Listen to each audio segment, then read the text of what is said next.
গোপনে যুদ্ধবিমান পাঠিয়ে ইরানে হামলা চালিয়েছে বাহরাইন ও কুয়েত।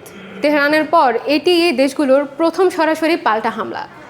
ইরানের ড্রোন ও ক্ষেপণাস্ত্র মজুতের ডিপোসহ একাধিক সামরিক ঘাঁটিতে লক্ষ্য করে এই হামলা চালানো হয়। টানা কয়েক সপ্তাহ ধরে বাহরাইন ও কুয়েতে হামলা চালিয়ে আসছে ইরান। দুটি দেশেই মার্কিন সামরিক ঘাঁটি রয়েছে। দেশ দুটির বিমান বাহিনী আকারে ছোট, যদিও তাদের বহরে মার্কিন ও ইউরোপীয় যুদ্ধবিমান আছে। সংযুক্ত আরব আমিরাত এই অভিযানে গুরুত্বপূর্ণ ভূমিকা রেখেছে বলে জানা যাচ্ছে।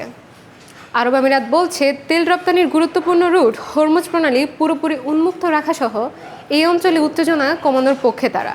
দেশটির পররাষ্ট্র মন্ত্রণালয় কুয়েত ও বাহরাইনে ইরানি হামলার নিন্দা জানিয়ে দেশ দুটির সঙ্গে পূর্ণ সংহতি প্রকাশ করেছে। পাশাপাশি তাদের নিরাপত্তা ও স্থিতিশীলতা রক্ষায় নেওয়া সকল ধরনের পদক্ষেপে সমর্থন জানিয়েছে। তবে যুক্তরাষ্ট্রে নিযুক্ত কুয়েতের রাষ্ট্রদূত আল জেইন আল সাবা বলেন, কুয়েত ইরানের বিরুদ্ধে কোনো সামরিক অভিযানে অংশ নেয়নি, এমনকি অন্য কোনো দেশের বিরুদ্ধে হামলার জন্য নিজেদের ভূখণ্ড ব্যবহারের অনুমতিও দেওয়া হয়নি। অন্যদিকে বাহরাইন সরকার এ বিষয়ে এখন পর্যন্ত কোনো মন্তব্য করেনি। বিশ্লেষকদের মতে উপসাগরীয় দেশগুলো এখন কঠিন পরিস্থিতির মুখে রয়েছে। একদিকে ইরানের হামলার ঝুঁকি, অন্যদিকে দীর্ঘমেয়াদী সংঘাতের কারণে নিরাপত্তা ও অর্থনীতির উপর চাপ বাড়ছে। এদিকে হরমুজ প্রণালীতে ইরানের অবরোধের কারণে উপসাগরীয় অঞ্চলে তেল রপ্তানি ব্যাহত হচ্ছে।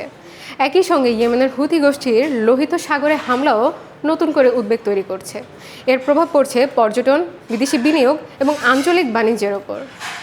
এই পরিস্থিতিতে আরব দেশগুলো নিজেদের নিরাপত্তা ও গুরুত্বপূর্ণ বাণিজ্য পথ সচল রাখতে ভবিষ্যতে আরও কঠোর পদক্ষেপ নেবে কিনা তা নিয়ে আলোচনা চলছে।